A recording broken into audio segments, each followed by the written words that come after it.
I think it's just basic human nature. I don't think the people who are running the world are much different than you and I. Perhaps they have different resource and different capability, but I think that human nature stays constant throughout. And me, I run a fairly large empire now. Let's say I have 200 or 300 people working for me. If there was somebody inside of my organization which ignored my orders and inspired other people inside of my organization to be insubordinate, then I would fire them. So when you're running a country or the world, and there's somebody inside of the world that's inspiring others to be insubordinate, then you're going to want to fire them to some degree. So why would they want me to have a voice? Why would they want me to have influence? For the same reason I wouldn't want an employee in my company to have influence when he's countering my narrative. They don't want me to have a voice. So I always understood this. I knew that sooner or later they were going to just look at me and think he's too big of a problem to exist. And they have to pretend to be balanced and fair. Because when you're tyrannical, the number one thing you don't want people to realize is that you're tyrannical, right? So you have a massive voice, especially during COVID. It was me and you, the number one biggest anti-COVID guys.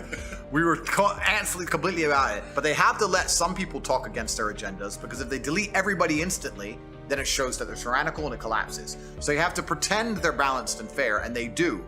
But if you reach a critical mass where you're having a genuine impact and effect at a certain point, I think that they just come for you and shut you up.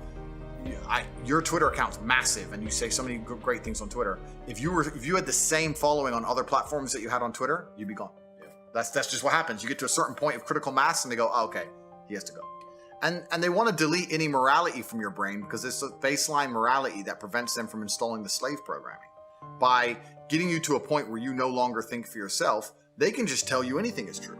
That's what they're doing to us right now, Zuby. What they're doing is convincing people to ignore their own eyes. Because if you acknowledge what your own eyes are telling you, you're the enemy, right?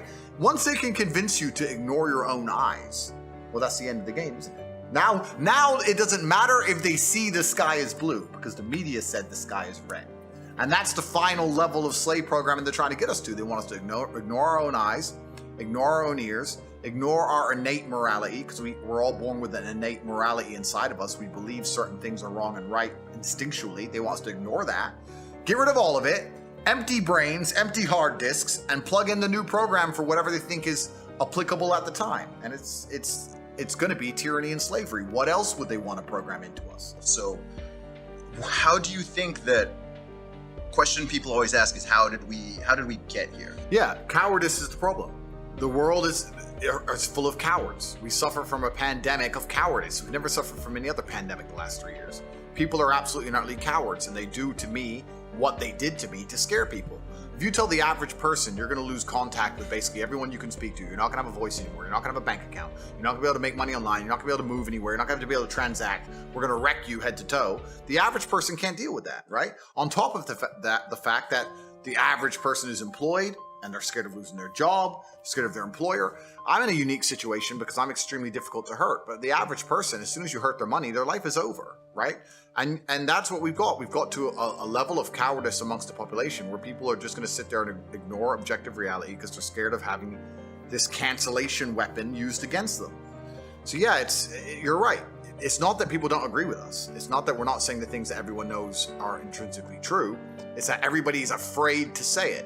And that can only end when everybody stands up and stops agreeing and playing this game and stops being cowards. We need mass numbers of people to say, no, I'm allowed an opinion.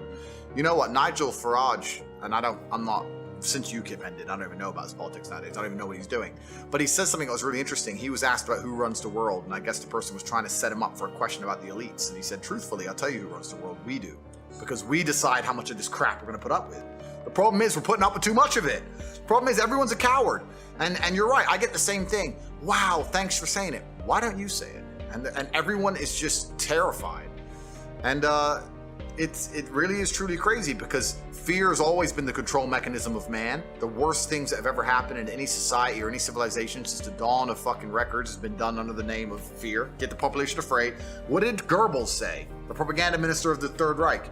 Once people are afraid, give them a common enemy, they'll do anything you want. The Nazis knew this. Everyone knows this, right? So it's a basic playbook, but I think it's also a larger issue. I think that things like making sure people are semi-depressed, making sure people are divided, making sure people are selfish, making sure people are self-obsessed, they're trying to destroy people's will to stand up and care about anyone other than themselves. And once you do that, couple in with the fact that if you start to care about others and genuinely care about the world, you'll ruin your own life. It just makes people shut up.